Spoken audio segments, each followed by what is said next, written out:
Assalamualaikum warahmatullahi wabarakatuh. Apa kabar Anda, saudara, di hari ini? Senang sekali saya Aisyah Iria kembali hadir menjumpai Anda dalam program Sapa Kalsa. Dan di hari ini tentunya kita akan membahas mengenai sesuatu hal yang memang ini akan terjadi sebentar lagi begitu, transformasi dari TV analog ke TV digital. Dan sudah hadir bersama dengan saya ada dua narasumber yang nanti juga akan berdialog dan berdiskusi bersama di hari ini. Yang pertama ada dari Kepala Dinas Kominfo Provinsi Kalimantan Selatan. Assalamualaikum, apa kabar Pak Muslim? Waalaikumsalam warahmatullahi wabarakatuh. Alhamdulillah, kabar baik dan salam sehat. Salam sehat selalu ada kalau dari Pak Muslim ya. Baik, selain ada Pak Muhammad Muslim dari Kominfo, kemudian juga ada ini pengamat komunikasi Ibu Tantri Ferawati. Selamat pagi Ibu. Selamat pagi, salam sehat juga dari saya. Karena itu yang paling penting sekarang ya Pak ya, sehat dulu. Benar sekali, sehat dulu ya. Sehat dulu. Karena nanti yang lainnya akan mengikuti begitu ya. Sekali. Baik, di pagi hari ini kita akan membahas mengenai peluang dan juga tantangan siaran digital untuk industri penyiaran dan juga konten kreator.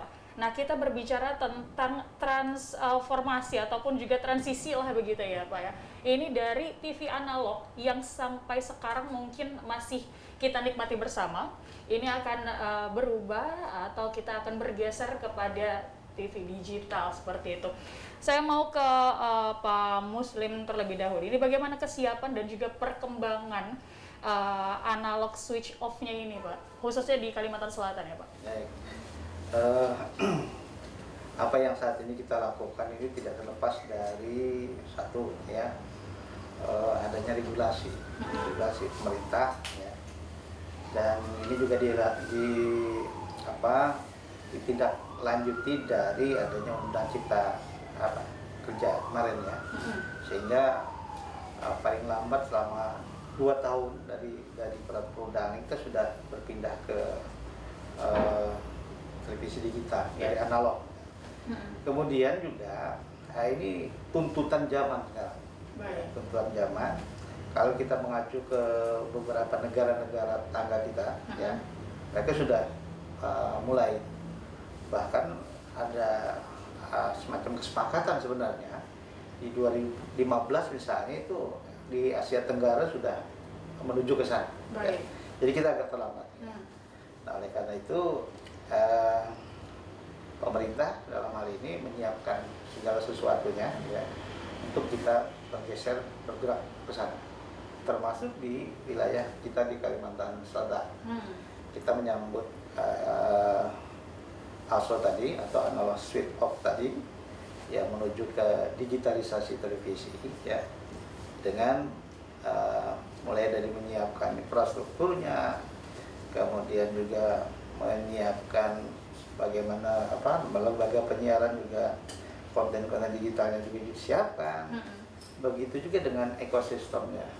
Jadi tentu ini berkaitan dengan kesiapan masyarakat ya, yang menyiapkan televisinya ya.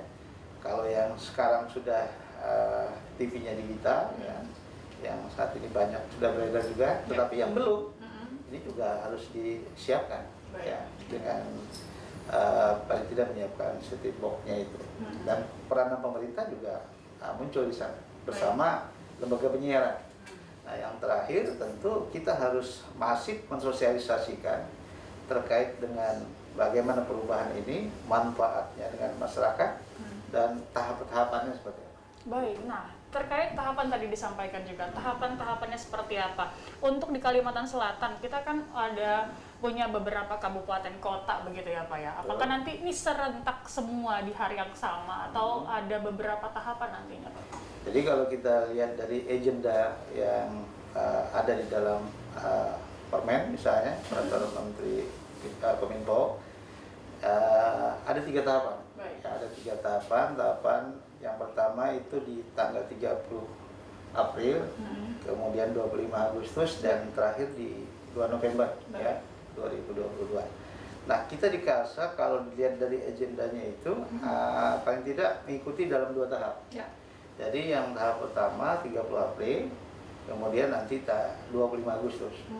Nah, kalau yang di 30 April itu ada pengelompokan. Kalsel itu ada 1 sampai dengan 4 ya. Jadi kalau Kalsel 1 itu Banjarbakula ya. Kalau Kalsel 2 itu daerah Banua 6 ya. Kemudian ada Kalsel 3 Kota Baru dan Tabalong ya.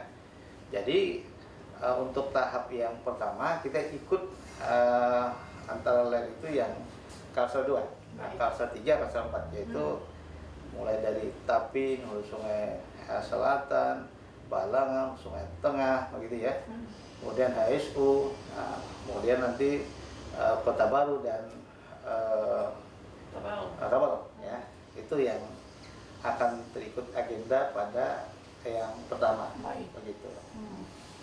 Jadi ini juga ada waktu-waktu tertentu juga nantinya begitu ya Pak ya untuk perubahan ini sendiri. Nah tadi berbicara mengenai regulasi dan juga persiapan dari pemerintah lah begitu ya, khususnya di sini adalah Kalimantan Selatan. Saya mau ke pengamat komunikasi Bu Tantri. Kalau kita berbicara tentang perpindahan, mungkin orang pasti ada adaptasi di sana begitu. Nah, kita berbicara sejauh ini masyarakat kita menikmati yang namanya TV analog, kemudian bergeser kepada TV digital. Apakah masyarakat kita juga sudah siap sebenarnya? Oke, terima kasih sebelumnya. Seperti yang disampaikan oleh Pak Muslim tadi bahwa memang ini adalah tuntutan zaman ya Mbak ya. Karena memang ini kan kita sudah masuk ke era digital. Yang artinya suka tidak suka, siap tidak siap, memang masyarakat harus mulai terbiasa menggunakan teknologi ini. Dan memang untuk pertama nanti biasanya namanya proses adaptasi ini biasanya kan orang akan mengalami gegar budaya, istilahnya kaget atau shock gitu ya. Tapi itu adalah proses yang wajar menurut saya. Dan tentunya ini akan lebih mudah dismoothkan ketika ada upaya tadi dari pemerintah dalam mensosialisasikan, kemudian bagaimana juga tahapan-tahapan persiapan teknisnya tentu saja.